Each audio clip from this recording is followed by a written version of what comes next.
ఇలా కొత్తగా జడ్చర్ల కాడ మాట్లాడేటప్పుడు ముఖ్యమంత్రి గారు మాట మాట్లాడి తెలిసి మాట్లాడిండో మరి ఆయనకి ఎవరు అడ్వైజ్ ఇస్తుంటో తెలియదు. నేను 120 టీఎంసీలు నేను అనుమతులు తీసుకొని వస్తా. 120 టీఎంసీలు ఎత్తుకునే విధంగా ఇన్ఫ్రాస్ట్రక్చర్ కంప్లీట్ చేసిన మహానుభావ. జీవో ఇచ్చేటప్పుడు టెక్నికల్గా పొరుగు రాష్ట్రాన్ని దృష్టిలో పెట్టుకొని వ్యూహాత్మకంగా వ్యవహరిస్తాం ఎప్పుడు కూడా ప్రభుత్వం. నువ్వు దేవలసింది అలా నిజంగా తెస్తే 40 టీఎంసీలు డిండి కోసం తీసుకురా పర్మిషన్ అదనంగా. 120 టీఎంసీల కోసం పాలమూరుకు ఆల్రెడీ జీవోలు ఇష్యూ చేసినవి ఉన్నాయి. నువ్వు కొత్తగా చేసేది ఏం లేదు. డిండి కోసం తీసుకురా చేతనైతే. డిండి కోసం తెస్తే సరిపోతుంది. ఇంకో ముఖ్యమైనటువంటి విషయం ఏంటంటే కృష్ణా బేసిన్లో పాలమూరుతో పాటు కృష్ణా బేసిన్లో ఉండేటువంటి ఇతర ప్రాజెక్టులు అన్నీ కూడా కలిపి అప్ టు ఖమ్మం, నల్గొండలో కానీ పార్ట్ ఆఫ్ రంగారెడ్డి కానీ ఖమ్మంలో పార్ట్ కానీ కలిపి కృష్ణా బేసిన్లో ఉండేటువంటి ఇదివరకే జీవోలు విడుదలై ఇదివరకే పనులు ప్రారంభించబడి ఇదివరకే అమల్లో ఉండి ఇప్పుడు అమల్లోకి వస్తున్నటువంటి అన్ని రకాల ప్రాజెక్టులకు కలిపి ఇరిగేషన్ డిపార్ట్మెంట్ వాళ్ళతో తీసుకున్నటువంటి వివరాల ప్రకారంగానే ఆయా లిఫ్ట్ ఇరిగేషన్లకు లేదా ఆయా కెనాల్స్కు ఆయా ప్రాజెక్ట్స్కు ఆయా కెనాల్స్కు అన్నింటికీ అవసరమైనటువంటి నీటి వినియోగం మొత్తం ప్రాజెక్టులకు సంబంధించి ఎంత అంటే మనకు 588 టీఎంసీల నీళ్లు కావాలి కృష్ణాలో. ఇది కొత్తగా మనం అలొకేట్ చేసుకునేది కాదు. ఆల్రెడీ మనం కంటెంప్లేట్ చేసి మనం మొదలుపెట్టి ప్రారంభించి కొన్ని ఫలితాలు వచ్చి కొన్ని ఫలితాలు రానుండి ఉన్నటువంటి మొత్తం ప్రాజెక్టులు కృష్ణా బేసిన్లో ఉండేటువంటి వాటికి 588 కావాలి. డ్రింకింగ్ వాటర్ కూడా కలుపుకుంటే దాదాపు 600 టీఎంసీ పడుతుంది మనకు. మనం చేసుకోవాల్సినటువంటి పని అది. నీటి పంచాయతీ తొందర తెంపుకొని Brijesh Kumar tribunal award finalise చేసుకొని వినియోగంలోకి వేగంగా తెచ్చుకోవాల్సినటువంటిది ఇది. పాలమూరును తొందరగా పూర్తి చేసి 2 దశలు ఇప్పటికీ కంప్లీట్ అయినటువంటి రిజర్వాయర్లలో నీళ్లు నింపడం ఒక దశ, నిండినటువంటి నీళ్లను కాలువల ద్వారా పంట పొలాలకు మళ్లించడం 2వ దశ. కాలువల ద్వారా పంట పొలాలకు మళ్లించేది మీరు ఇంకో ఏడాదిన్నరకు చేసిన మీ ఉద్దేశం ప్రకారంగా ఈ పాటికే ప్రభుత్వం వచ్చిన మొదటి 3-4 నెలలు 6 నెలల లోపల ఒక 500-600 కోట్లు ఖర్చు చేసి ఉంటే, ఈ మాట 100 సార్లు చెప్పినా నేను, ఈ 68 టీఎంసీల సామర్థ్యం ఉండేటువంటి రిజర్వాయర్లను దశల వారీగా నింపుకునే అవకాశం ఉండే మనకు. మొదటి సంవత్సరం 40% నింపి ప్రోటోకాల్ పరంగా సెకండ్ ఇయర్ థర్డ్ ఇయర్లో మొత్తం నింపుకునే అవకాశం ఉండే. 2 వర్షాకాలాలు అద్భుతమైనటువంటి వర్షాకాలాలు మీరు కోల్పోయినారు. 2024, 2025 సంవత్సరాల్లో వచ్చినటువంటి అద్భుతమైనటువంటి వర్షాలని మనం కోల్పోయినాం. ఈసారి ఎల్నినో వచ్చింది. నీళ్ళుండి రిజర్వాయర్లు ఉండి నింపుకోలేనటువంటి మీ చాతకాంతనాన్ని ఏమనాలి వాళ్ళు తెలంగాణ ప్రజలు? దీనికి ఏ రకంగా కాళేశ్వరం కాడ వంకలు పెట్టే ప్రయత్నం చేసినారు. చక్కగా ఉన్నదాన్ని కూడా వంకలు పెట్టే ప్రయత్నం చేసి నీళ్ళు లేకుండా ఎలా కరువులో రైతుల్ని అల్లాడిస్తున్నారు. కనేపల్లి కాడ పంపులు స్టార్ట్ చేయొచ్చు అని చెప్పి నిపుణులు చెప్తున్నారు, ఇంజనీర్లు చెప్తున్నారు, ప్రజలు చెప్తున్నారు, సామాన్య రైతులు చెప్తున్నారు. కళ్ళ ముందల నీళ్లు ఉన్నాయి, పంపులకు అందుతున్నాయి, ఈ నీళ్లు కొట్టవచ్చు. మేడిగడ్డ కుంగినటువంటి 3 పిల్లల జాగాకు లేదా బరాజ్కు సంబంధమే లేకుండా నీళ్ళు ఇవ్వచ్చు అని చెప్పి ఈ మాటను గతంలో సీఎంగానే కేసీఆర్ గారు చాలా వివరంగా చెప్పినారు. కన్నేపల్లి యొక్క ప్రత్యేకత ఏంది అని వివరిస్తూ ఆయన చెప్పినారు. బరాజ్ లేకుండా కూడా నీళ్ళు ఇచ్చేటువంటి వెసులుబాటు మనం పెట్టుకున్నాం. ఆ రకంగా లొకేషన్ అట్లా నేచర్ మనకి ఇచ్చింది, దాన్ని వాడుకుంటున్నాం తెలివిగా అని చెప్పినారు. ఆప్టిమల్ పెట్టుకున్నప్పుడు ఆప్టిమల్ చేసుకుంటాం, మినిమం ఉన్నప్పుడు మినిమం చేసుకుంటాం. మినిమం ఉన్నప్పుడు కన్నేపల్లి కాడ వాడుకునే వెసులుబాటు ఉంది, అలా అది వాడతలేరు. పాలమూరులో ఈ నీళ్ళే వాడి ఉంటే, ఇవాళ రిజర్వాయర్లలో నీళ్లు ఉండి ఉంటే, పోయిన సంవత్సరం మీరు నింపి ఉంటే, అటుపోయిన సంవత్సరం నింపి ఉండింటే, ఉట్టి భూగర్భ జలాలతోనే ఇలా పాలమూరులో పంటలు పండేది కనీసం 10-12 లక్షల ఎకరాలలో. పచ్చబడ్డటువంటి పొలాలను చూసి, బాగు చేసుకున్నటువంటి గ్రామాలను చూసి వలసలు వెనక్కి వచ్చేసి ప్రజలు మళ్ళీ పాలమూరులో స్థిరపడి మేము నెమ్మదిగా బతుకుతున్నామని సంతోషపడేటువంటి టైంలో ఇవాళ మళ్ళీ మీరు వాళ్ళని వలసలకు బాట పట్టిస్తారా ముఖ్యమంత్రి గారు? నువ్వు పాలమూరు బిడ్డవై ఉండి పాలమూరు ప్రజలకు ఇచ్చేటువంటి కానుక బహుమానం ఏంటంటే మళ్ళీ మీరు వలసలకు తయారు కాండి అని చెప్పడమే, అంతకుమించి ఇంకేం లేదు. 100% అంతే, ముమ్మాటికి అంతే. ఇప్పుడు నేను చెప్పినటువంటి, నేను వివరించినటువంటి ఇన్ని పనులలో భూసేకరణ నుంచి, రిజర్వాయర్లు కట్టిన కాడ నుంచి, పంపింగ్ స్టేషన్ల నుంచి, మోటార్ల నుంచి, టనల్స్ నుంచి, కెనాల్స్ నుంచి, టవర్ లైన్స్ నుంచి, 400 kV సబ్స్టేషన్స్ నుంచి, ఈ అన్ని మొత్తం పనులలో రేవంత్ రెడ్డి సర్కారు తట్టేడు మట్టేసిందా? ఒక్క నట్టు బిగించిందా? ఒక్క చిన్న పని ఒకనాడు చేసిందా? ఏమీ లేదు, జీరో. ఏమి చేయకుండా మీరు పాదం మోపితే నీళ్ళు వచ్చినాయని మాట్లాడితేనంటే ఇంతకంటే అసహ్యం ఏమైనా ఉంటుందా? అసహ్యమైన విషయం కదా ఇది. ఇప్పటిదాకా ఏమి చేయకుండా ఉన్నటువంటి దానికే మీరు క్షమాపణ చెప్పాలి. నాకు అర్థం కానికనే 2.5 ఏళ్ళు పట్టిందంటివి నువ్వే. ఇక అర్థం కానికనే 2.5 ఏళ్ళు పట్టినటువంటి వాడివి మిగిలిన 2.5 ఏళ్ళ కాలంలో నువ్వు పని మొదలు పెడితే కూడా ఆ ఫలితం కూడా రాదు. ఇక మీకు అర్థమైనటువంటి విషయం అది. నేను నిన్న కూడా ఒక టీవీ మాధ్యమంలో చెప్పిన, ఆర్థిక మంత్రి బట్టి విక్రమార్క గారు నోన్ యాంటీ తెలంగాణ ఇటు ఆయన సమైక్యవాది. ఇప్పుడు ఆయన నిందించాల్సిన అవసరం లేదు, యథార్థమే చెప్తున్నా నేను. ఉద్యమం నడిచేటప్పుడే ఆయన సమైక్యాంధ్ర కోసం మాట్లాడిన వ్యక్తి. ఆయన మీద ఏం భ్రమలు లేవు మాకు కానీ ఇంకెవరికి కానీ. ఆయన ఎందుకు ప్రేమ చూపిస్తాడు? కనేపల్లి పంపులు స్టార్ట్ కావాలంటే 2-3 వేల కోట్ల రూపాయలు అవసరమైతే ఇవ్వద్దు అనేటువంటిది వాళ్ళ దురుద్దేశం. రేవంత్ రెడ్డి గారు ఆయనకి ఏ కోశాన ఎక్కడ ఏడ కూడా గొంతులో హృదయంలో ఇంత తడి లేదు. తెలంగాణ తడి లేనటువంటి పొడి మనిషి రేవంత్ రెడ్డి. తెలంగాణ తడి లేని పొడి మనిషి రేవంత్ రెడ్డి. ఇన్ని అనుభవాల ద్వారా నేను చెప్తున్నా, బాధపడుతూ చెప్తున్నా, సిగ్గుపడుతూ చెప్తున్నా. పాలమూరు వాడైనందుకు ఏవి ఎట్లున్నా ఉరుకురుకులాడి పాలమూరు ఫలితం ఇవ్వాల్సిందే రేవంత్ రెడ్డి. ఆయనకు వచ్చినటువంటి సువర్ణ అవకాశానికి ప్రజలు కూడా ఆశించిండ్రు. చేసిన కాడ కేసీఆర్ చేసిండు, ఈ నుంచి ముందరికినా చేస్తాడేమో అని ఆశపడ్డారు. పడవ పెట్టడానికి నువ్వే కావాలన్నా మనగానివి? సిగ్గు ఎగ్గు లేకుండా మాట్లాడతారు మీ వాళ్ళు. మళ్ళా 2.5 ఏళ్ళు పడవ పెడితే నెలనో 2 నెలల్లో చూసి నీతోనికి వచ్చి హడతాలు చేయాలి వాళ్ళు. ఏదైనా పని నెరవేరకపోతే మేము కేసీఆర్ గారి దగ్గర మంకుపట్టు పట్టేది, ప్రచారం చేయకపోయేది బయటికి. అవసరమైతే ఇప్పుడు అన్నం తినకుండా అలిగేది మేము. మా గోడు వినండి సార్, ఇదేదో విన్న తర్వాత తింటామని చెప్పేది ఇలా బహిరంగంగా చెప్తున్నా నేను. ఆ సమస్య యొక్క తీవ్రత అర్థం కావాలని 2.5 ఏళ్ళు ఏం చేసిండ్రు వీళ్ళు? ఘోరమైన నిర్లక్ష్యం.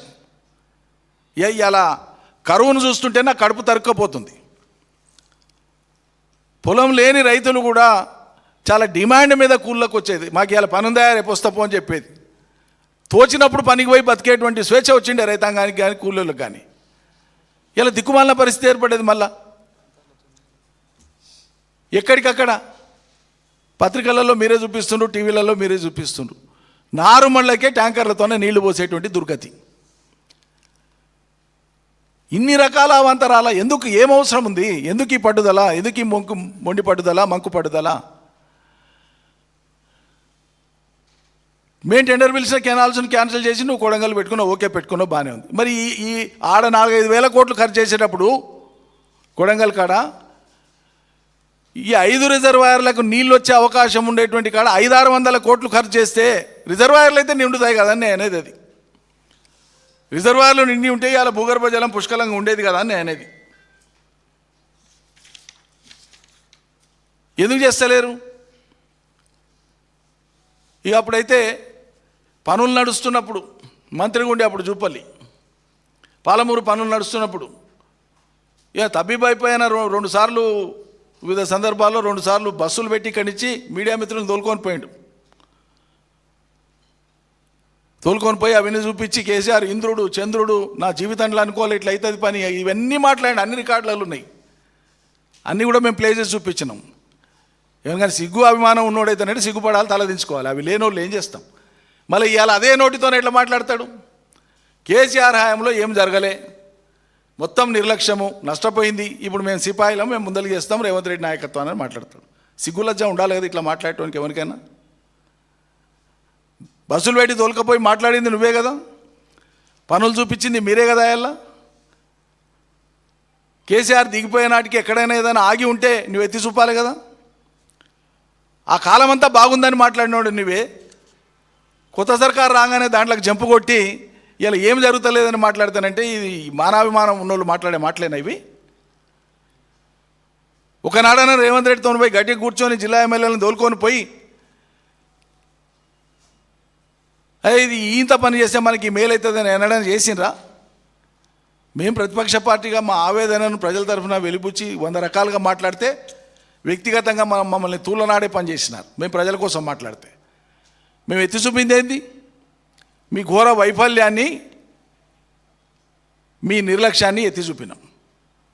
నువ్వు క్లెయిమ్ చేసుకోకుండా ఉండాల్సింది, నేను పాలమూరు బిడ్డను నేను గొప్ప చేస్తాను సపోర్ట్ చేయకుండా ఉండాల్సింటివి.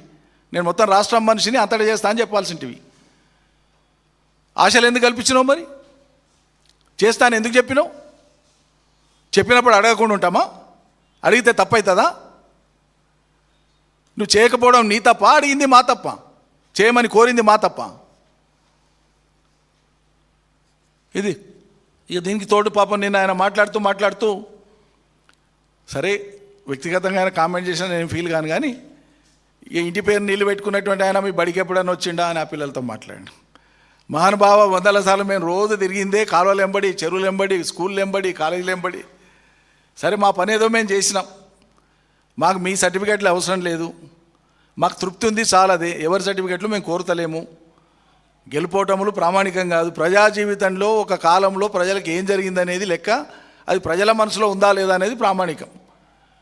కానీ విద్యా వ్యవస్థ మొత్తం నాశనం అయిపోయింది గత బీఆర్ఎస్ కాలంలో అని మాట్లాడతాడు. ఈయన మాట్లాడించినటువంటి విద్యార్థిని అమ్మాయి కేసీఆర్ గారు పెట్టినటువంటి గురుకులంలో చదువుకుంటున్నటువంటి అమ్మాయి. ఆ అమ్మాయి అద్భుతంగా మాట్లాడింది. కేసీఆర్ తయారు చేసినటువంటి ఆ బిడ్డ మాట్లాడిన మాటలు కేసీఆర్ స్కూల్లో మాట్లాడినటువంటి మాటలు. 1000 గురుకుల పాఠశాలలు, ఒక్క పాలమూరుకే నువ్వు ఇయ్యాలడికి ఏమి ఇయ్యలే. నీ ఒక్క కొడంగల్కు, అది కూడా సిద్దిపేటలో ఉన్నదాన్ని పక్కకెళ్ళి అట్లా పక్కకు తోలుకొని పోయి దాంట్లో పడేసుకున్నావు. కానీ నువ్వు కొత్త చేసింది ఏమి లేదు. వెటర్నరీ కాలేజ్ పాలమూరుకు చేసింది ఏం లేదు, శూన్యం. కేసీఆర్ సర్కార్ వచ్చినాక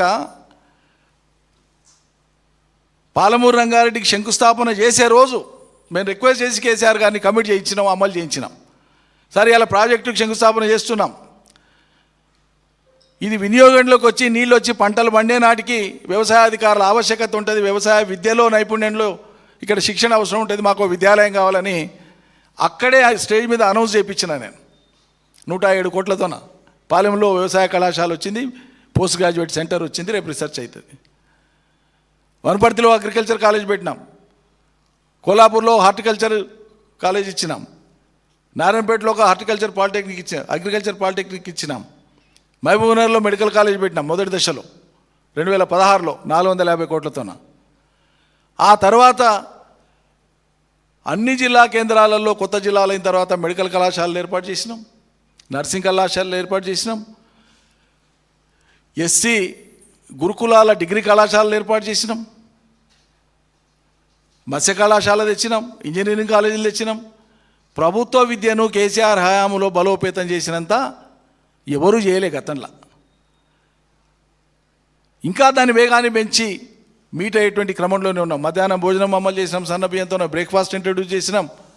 1 కాదు 2 కాదు, గురుకులాల పిల్లలు హిమాలయ పర్వతాలు ఎక్కిన మా ప్రవీణ్ కుమార్ గారి నేతృత్వంలో ఆయన స్పెషల్ సెక్రటరీగా పెట్టి అద్భుతంగా తీర్చిదిద్దినాం. వందలాది మంది సివిల్ సర్వీసెస్కు సెలెక్ట్ అయినారు. ఇక వేల మంది ఇంజనీర్లు కానీ ఇతర డిపార్ట్మెంట్లలో కానీ ప్రభుత్వ ఉద్యోగులుగా నియామకమైనారు. పోలీస్ డిపార్ట్మెంట్లో, ఇతర డిపార్ట్మెంట్లో, అనేక డిపార్ట్మెంట్లలో గురుకులాల పిల్లలు. మన ఊరు మనబడి స్కీమ్ పెట్టి మొదటి దశలో 7,000 పైచిల కోట్ల రూపాయలతో ఉన్న స్కూళ్ళ దురస్తు చేస్తే మా ప్రభుత్వం ఉన్న సమయంలో కొన్ని బిల్సే వచ్చినాయి. ప్రభుత్వ కాలావధి పూర్తయింది. కొత్త ప్రభుత్వం వచ్చినాక ఆ స్కూళ్ళ యొక్క బిల్లులు ఇవ్వాలకి రేవంత్ రెడ్డి సర్కార్ నీ ఇంట్లోకి వెళ్ళి ఇస్తావా?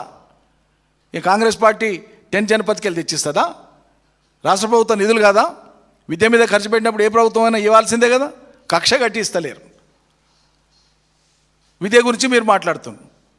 26,000 బళ్లను కుదించి 4,000 బళ్లకు సరిపోతాయని చెప్పి మీరు చెప్తున్నారు. ఇవాళ ఇంకో దిక్కేం చేస్తున్నారు?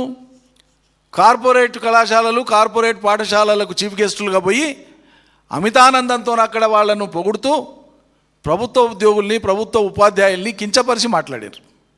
అవహేళన చేసి మాట్లాడి. నీకు చదువు చెప్పింది ఎవరు? నువ్వు చదువుకున్న కాడికి, నీకు చదువు వచ్చిన కాడికి చెప్పింది ఎవరు? ప్రభుత్వ పాఠశాలలో కాదా? ఇలా ప్రభుత్వ పాఠశాల ఉపాధ్యాయుల్ని చులకన చేసి చూపిస్తావు. మనందరికీ చదువు చెప్పింది ఎవరు? ఈ ఆంధ్ర కార్పొరేట్ విద్యా సంస్థలు చెప్పినాయా మనకు చదువులు? ఇలా వాళ్ళను పొగిడి వాళ్ళని ప్రసన్నం చేసుకోనికే ప్రభుత్వ విద్యను బలిపెడతారా? అదేవిధంగా ప్రభుత్వ వైద్యశాలకు పోయి ఒక కార్పొరేట్ ఆసుపత్రి ఇనాగ్రేషన్కి పోయి అసలు ప్రభుత్వ పెద్దలు ప్రభుత్వ వైద్యం పట్ల ప్రజలకు ఆకర్షణ పెరగాలి, విశ్వాసం పెరగాలన్న ఉద్దేశం ఉన్నప్పుడు నైతికంగా ప్రైవేట్ సంస్థలకు పోకూడదు. ఒకవేళ పోవాల్సి వచ్చినా అది ఏదైనా చారిటీతో కూడింది, స్పెషల్ స్కిల్స్ ఉన్నది, ప్రత్యేకమైన విభాగం ఉన్నది, ఏదైనా దేశంలో లేనటువంటి ఒక విభాగం ఉంది అక్కడ, అటువంటిదంటే ఏదన్నా అర్థం చేసుకోవచ్చు.